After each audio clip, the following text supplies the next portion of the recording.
그 둘째 날에도 그 성을 한 번 돌고 진영으로 돌아오니라. 엿새 동안을 이같이 행하니라.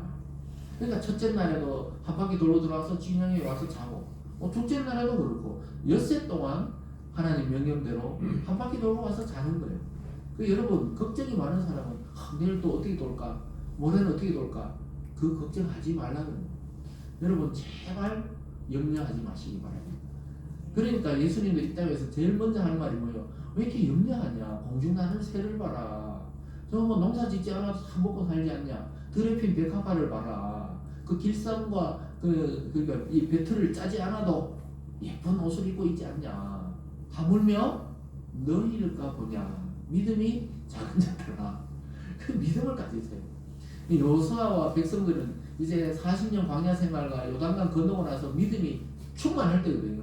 그러니까 진짜 한 바퀴 돌고 와서 평안하게 자는 거예요. 그러니까 여러분들도 오늘 말씀을 듣고 이제 오늘 편안하게 주무세요. 오늘 밤부터 편안하게 주무시고 내일은 내일 해결하면 됩니다. 왜냐? 내일의 영역은 하나님의 영역이지 우리가 내일 살아있을지 죽을지도 모르는데 내일 것까지 염려할 필요가 없는 것입니다. 그래서 묵묵히 언약궤를 따라 6일 동안 그렇게 돌았어요. 하나님 때를 기다리는 모습입니다. 이 모습이 얼마나 아름답습니까? 여러분 한번 상상을 해야 돼요. 이 성경 말씀을 들을 때 이 여리고 큰 성이 있는데 거기를 200만 명이나 되는 사람이 막 천천히 한 바퀴씩 하루에 한 바퀴씩 도는 걸 머리를 한번 상상해 보세요. 얼마나 이 장엄합니까? 조용하게 누구 하나 입을 떼는 사람이 없어요. 야 진짜 무너지겠나? 6일 돌았는데 벽돌 하나도 안 떨어졌는데 과연 내일 무너지겠나? 아직 하나도 안 떨어졌는데 이런 걱정하면서 돌면은 잠을 못 잡니다. 그냥 돌고 또 자고 돌고 자고. 그러니까 이렇게 순종할 수 있었던 것이 아까 말했듯이 긴 40년 광야 훈련을 거쳤기 때문에 가능한 것입니다. 그리스도 안에서 성도된 우리의 삶의 모습도 이와 다르지 않습니다. 하나님의 말씀이 우리를 찾아올 때가 있죠. 그때 모든 건 내려놓고 묵묵히 그 말씀을 따라 우리 삶의 길을 걸어가면 됩니다.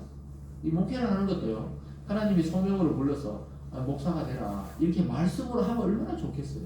그런 말 한마디도 안 하십니다. 설교를 들으면서 마음에 거룩한 부담이 생기기 시작해요. 어느 날부터 내가 저 설교해야 되는 거 아닌가? 내가 이 말씀을 전하는 사람이 되어야 되는 거 아닌가? 이런 생각이 하나님이 일어나도록 합니다. 처음부터 그냥 몇 월 며칠 신학교를 가거라 이렇게 말씀하지 않아요. 말씀이 한 2, 3년을 씨름합니다. 저 같은 경우도 한 3년 가까이를 씨름한다 그러거든요. 계속 나 그냥 열심히 교회 다니고 있는데요. 근데 하나님은 그렇게 살다 죽을래? 말씀을 전해야지. 또 뭐 이런 마음이 왔다 갔다 해요. 모든 성도가 아마 그렇지만 더 이 목회의 사명을 부른 자들은 하나님 더 강력하게 불러가지고 우리를 견딜 수 없게 만드는 것이죠. 그럴 때 우리가 순종하면은 그 길이 기간이 짧은데 불순종하면 계속 그걸 할 때까지 마음의 불편함을 주시는 것입니다. 여러분 이 방법만이 약속의 땅을 얻을 수 있는 유일한 길이기 때문에 하나님이 그 방법을 사용하신 거예요. 엿새 동안 그대로 행했다는 것은 하나님의 약속을 끝까지 믿고 의지했다는 것입니다. 사랑하는 여러분, 여러분에게 하나님 말씀을 오늘 이 시간 마음에 찾아가서 그 마음을 탁 때릴 때 그 말씀에 순종하는 은혜가 있기를 바랍니다. 오늘 두 번째 보면요, 여리고의 입장에서 보면 이제 여리고는 멸망하는 날이었습니다. 이 이스라엘에서는 승리하는 날이지만 여리고 안에 있던 사람들의 입장에서는 그 악한 자들이 멸망당하는 날이 바로 7일째 7바퀴 돌고 함성을 지를 때 멸망하는 날이었어요. 여리고의 입장에서 볼 때는 요단강을 건너왔던 어떤 한 무리들이 막 군사들과 백성들이 어떤 나무 괴짝 그 벗개랑이 멋있게 생긴 게 아니거든요. 나무 괴짝을 메고 이 앞에 도는 사람 따라서 계속 따라 도는 거예요. 그때 여러분 마음이 어땠을까요? 아무 말도 없이 자기 예를 들어 우리 집을 누가 계속 하루에 한 바퀴씩 100명이 돈다. 엄청 불안할 것 같아요. 말도 안 하고요. 나오라 싸우자는 것도 아니고 들어오는 것도 아니고 그냥 도는 거예요. 아무 말 없이. 그러니까 여리고 사람들은 요단강 기적도 보고 또 이 요단 동편에 있는 그 왕들이 죽은 것도 알고 다 소문을 들었기 때문에 이미 우리가 5장 배울 때 이미 마음이 녹아있다 그랬잖아요.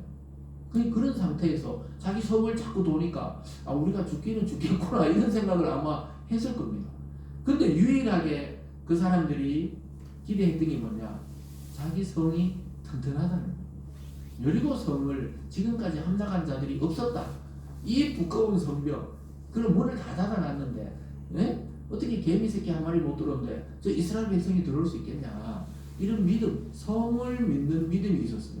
이스라엘은 하나님을 믿었고, 이 사람들은 튼튼한 자기 눈에 보이는 현실, 이 성을 믿고 있었던 겁니다.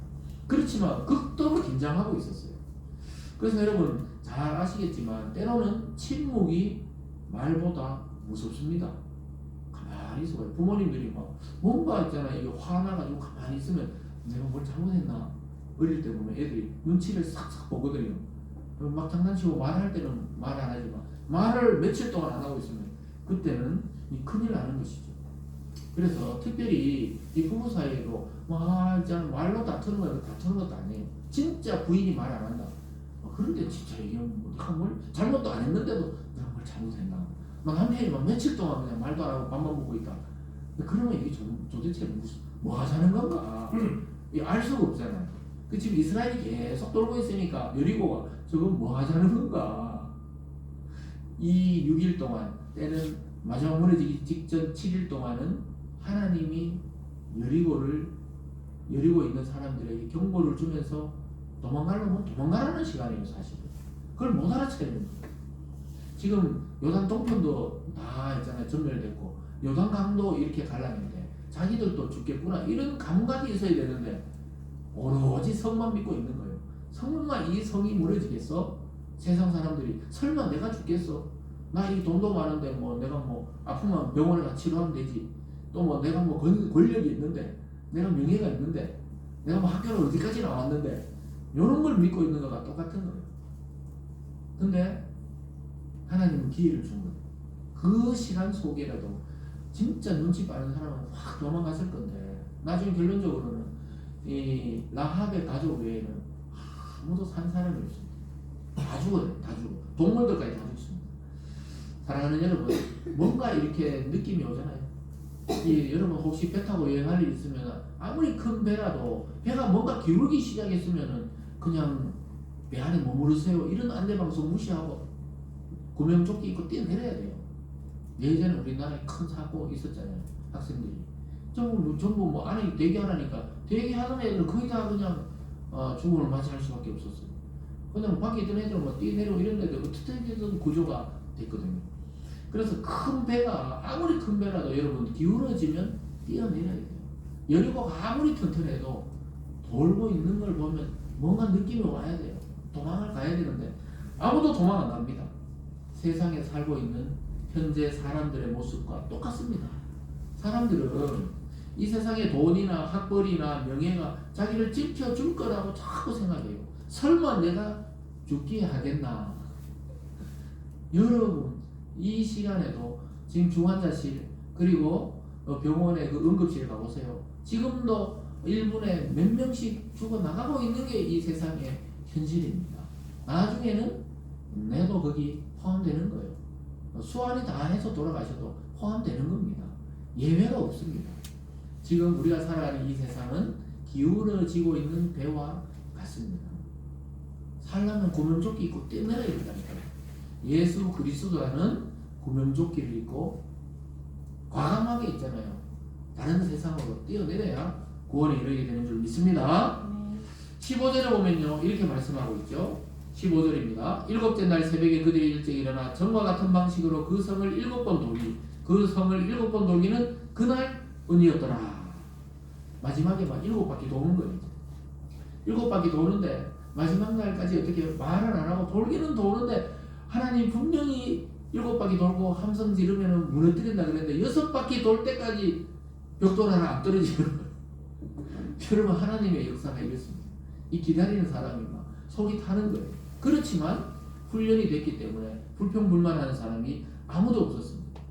결국은 어떻게 됩니까? 하나님의 약속하신 말씀대로 7바퀴 돌고 제사장은 막 나팔을 불고 그리고 백성들은 함성을 지르니까 그 견고한 성벽이 한순간에 막 지진이 나면서 무너져 내려버려요.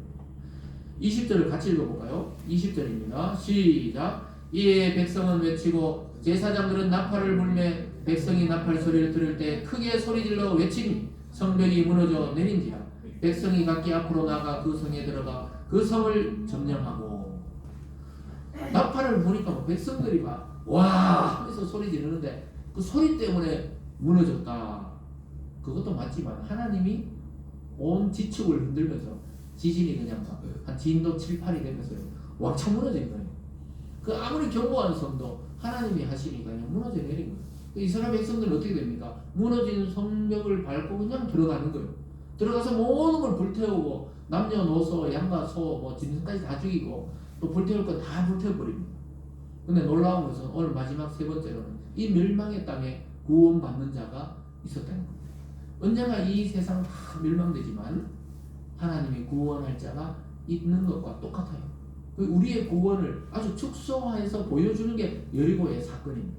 이 멸망 중에도 전혀 하나님 모르던 여인 라합이 정탐꾼들을 구해줬다는 그 소식으로 인해서 살게 됩니다. 붉은 줄을 내려가 있었잖아요. 그 집에 들어가서 여호수아는 그 집에 들어와 있는 사람은 모두 살립니다. 방주에 들어왔던 모든 가족은 살았어요. 동물도 살았어요. 그리고 교회 안으로 들어온 모든 사람은 살게 됩니다. 건물이 교회가 아니고 예수 믿는 모든 사람은 방주 안에 들어가 같이 여리고 안에 그 라합의 집과 같이 그 예수 안으로 들어온 자는 다 사는 줄 믿으시기 바랍니다. 25절에 보면 이렇게 말씀하고 있습니다. 오늘 본문 25절입니다. 여호수아가 기생 라합과 그의 아버지 가족과 그에게 속한 모든 것을 살렸으므로 그가 오늘까지 이스라엘 중에 거주하였으니 이는 여호수아가 여리고를 정탐하려고 보낸 사자들을 숨겼음이었더라. 두 명의 정탐꾼을 살려줬던 기억이 나죠. 라합이 뭐라 그랬죠? 나는 너희 하나님의 소식을 들었다. 소문으로 다 듣고 있다. 우리 여리고도 멸망할 걸 나는 알고 있다. 그런데 이 멸망할 때 내가 너희를 생명을 살려줬듯이 너희도 내 생명을 살리고 내 가족을 살리고 내 가족이 속한 모든 것은 살려주라. 이렇게 약속을 했어요. 그때 정탐꾼들이 약속하마 대신에 이 집 밖에 있는 것에 대해서는 우리가 책임 못 진다. 그 라합의 집 밖에 있던 모든 사람과 소와 짐승은 다 죽었어요. 그런데 라합의 집 안에 있던 모든 가족은 살았습니다. 이게 사는 데가 있다니까요. 배가 침몰해도 사는 경우가 있잖아요. 왜 그렇습니까? 배가 침몰했는데 위에 이렇게 나와 있는데 거기 공기가 있어요. 그게 에어 포켓이라고 그러잖아요. 거기 그러니까 이 뱃사람들은 그걸 알기 때문에 물에 가라앉아도 배가 이렇게 모서리 난 부분에 거기 머리를 대고 있는 거예요. 그럼 구제대가 오면은 사는 거예요. 그래서 위에서 치면은 밑에서 친다 그래요. 그래 맨날 두드리잖아요. 아무데나 두르면 안 되니까. 그래서 그걸 확인하는 시간이 필요하듯이 이 여리고 무너지는데 사는 곳이 있다니까요. 그게 바로 라합이지. 이 세상 다 지옥으로 가도 사는 데가 있다니까요. 그게 바로 그리스도 안에 교회 공동체인 줄 믿으시기 바랍니다. 사랑하는 여러분, 그래서 긴 방황 끝에, 긴 기다림 끝에 이스라엘은 약속의 땅에서 첫 성 여리고를 오늘 점령합니다.